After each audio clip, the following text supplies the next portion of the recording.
Hello guys, and welcome to this Volkswizard video. Now today I'm going to make a video that I don't think I've actually done for an awfully long time in the UK, and that's review one car on its own. But don't worry, it's a very important car. It's the Golf GTI Performance. Now it's always been an important one, this, because it's always been the one you should have bought instead of the entry-level 220 horsepower Golf GTI, because for a little bit extra you get a few things that make it a much better hot hatch, like more power, special differential and bigger brakes.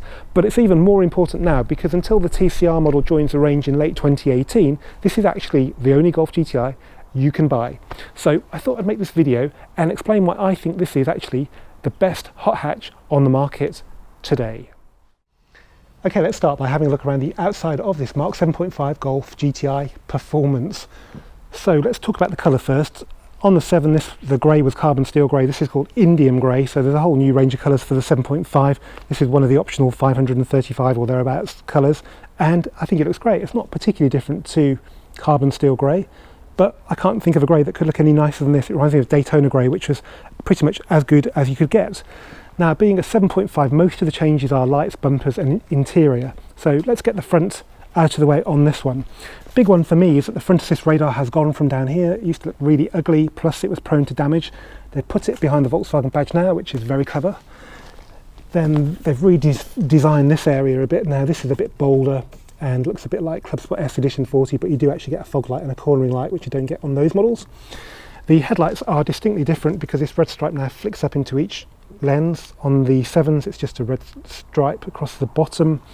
The grille's also slightly different because it goes in and out, the honeycomb does, which looks pretty cool. Also, the bumper profile is subtly different. On the 7s, it's just like that. On this, it kind of flicks out at the bottom like a ski jump. Only little changes, but they do add up to make the Mark 7.5 look a lot more attractive. Now, at the front, being a performance model, we've got bigger brakes. This was the only way you can tell a performance model from the outside. The bigger caliper with the GTI logo on it. On the standard GTI, they're still red, they just don't have the logo.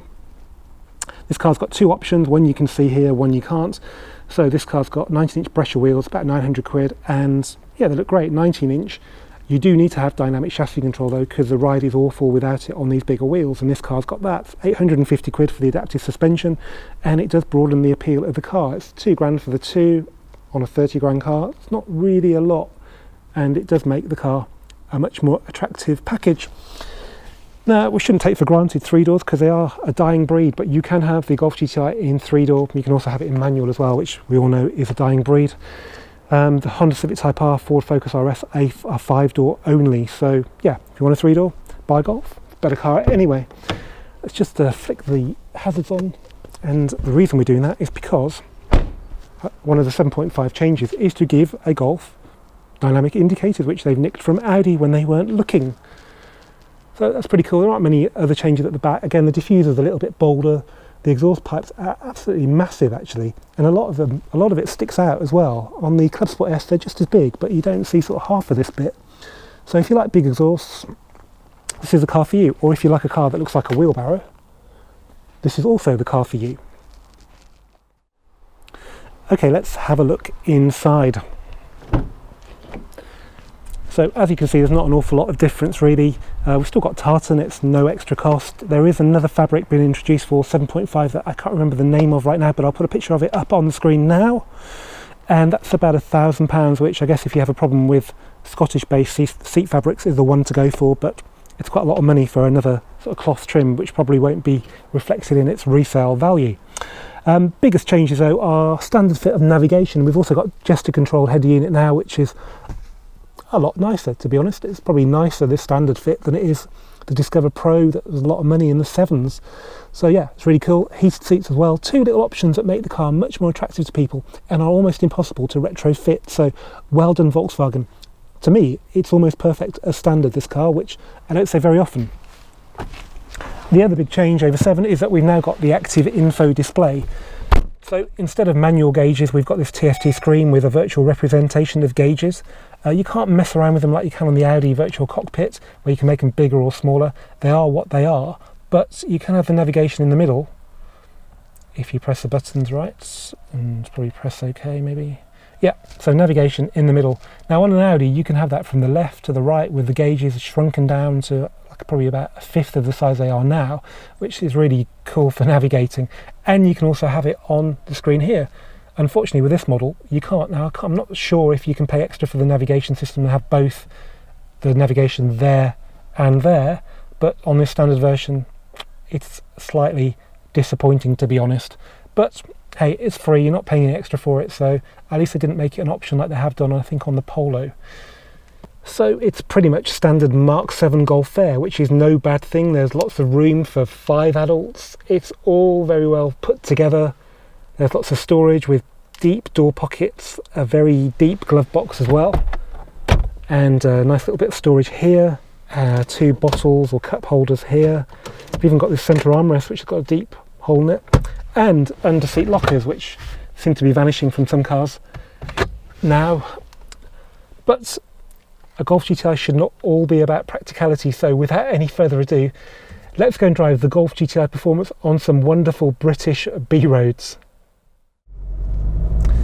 Okay guys, here we are behind the wheel of the Mark 7.5 Golf GTI Performance. We're on a lovely British B road on a beautiful British summer's day. It's about 25 degrees centigrade out there, so road conditions are very good. The car's all backed off now into comfort mode because it's really important a Golf GTI does normal really well, and over a bit of bumpy road, this car is very comfortable. If I had my 80-year-old mother in the car, she might be telling me I need a haircut, she might be telling me I need a shave, but she would not be telling me that I need to buy a more sensible car, because in comfort mode, with everything backed off, this car is a very normal car. And that's no insult, because a Golf GTI has to do the normal, has to do the shops, it has to do the tip, has to do the kid, the school run, has to do taking your mum out. But if you want to have a bit of fun, you need to have a bit of fun, and that's where Golf GTIs have gone wrong in the past a bit, because they've done normal really well, they just haven't done much else. So I'm going to put it into sport mode. That means dampers and everything, but I've tested this car out before and I didn't find the dampers actually too hard in sport mode. So let's just turn around here and have some fun. I'll put it into manual on the stick, but it will still change up when it hits the rev limiter, so it's only manual to a point. The paddles work really well. There are no DSG farts anymore, it would appear. They've gone, even in sport mode, nothing. But what you do get is an amazingly smooth and fast change, which seemed even better than before. This chassis is just absolutely incredible. It doesn't feel inert like the Golf R. Even, I mean, the Golf R will still move around, but you have to be driving it like an absolute lunatic, and that's not particularly sensible on the road. On a road, this car is still a hell of a lot of fun. There's still quite a lot of roll, even in sport mode, with the dampers as hard as possible, which means that we don't need to save sport mode for the track, because let's face it, nobody really uses a Golf GTI on the track. I haven't been to a track day where I've seen a Mark 7 being used in anger. But let's just turn around and do that again.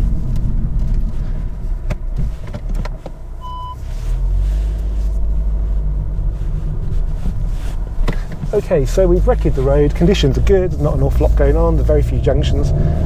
So let's just get out of this 30-mile-an-hour zone. Let's put that into second, why not? Okay, so second gear, so smooth, there's barely any pause in those gear changes. And because we've got the performance pack, we've got some lovely confidence-inspiring brakes. Got a bit of a squeal from the tyres there, you just wouldn't get that with an R, because it would just... Oh, that just feels so natural as well. It doesn't feel unsafe.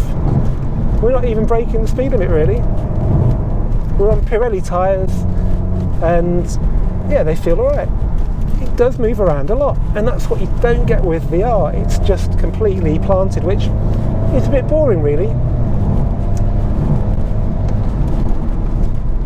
So yeah, what's very interesting is in sport mode, it still moves around a lot. It's not banging and crashing and completely rock solid like it can be on other cars.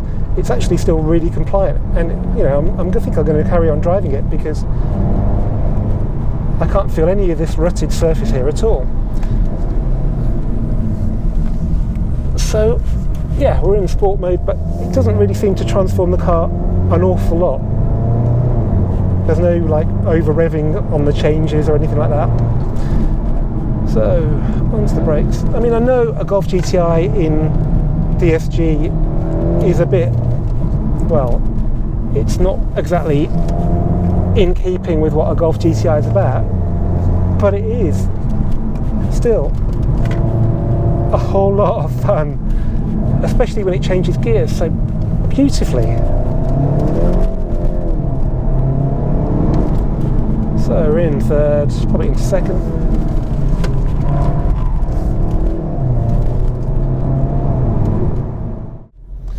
So guys, there we have it. The Mark 7.5 Golf GTI Performance is a hell of a lot of fun. It's also very practical, it's very easy to live with, and it does everyday stuff extremely well. And that's exactly what a hot hatch should be. They should combine those two disciplines to perfection. But the big difference with the Golf GTI as opposed to its rivals is that it's a very subtle, tasteful car. You can go anywhere in one and people won't make assumptions about you. You could be young, you could be old, you could be anybody. While with the Focus RS or a Honda Civic Type R, you will be a particular kind of person to want to drive those cars. I admire their technical excellence, but hot hatch should be subtle and fit in with the everyday a bit better than those two sort of garish cars. And that's why the Golf GTI is special, particularly this performance model, which is a classic Golf GTI, but it's also extremely fast. And when you've got dynamic chassis control, it's also very comfortable or very poised. It can do both things. It can do everything really well. So that's why it's the best hot hatch on the market, in my opinion.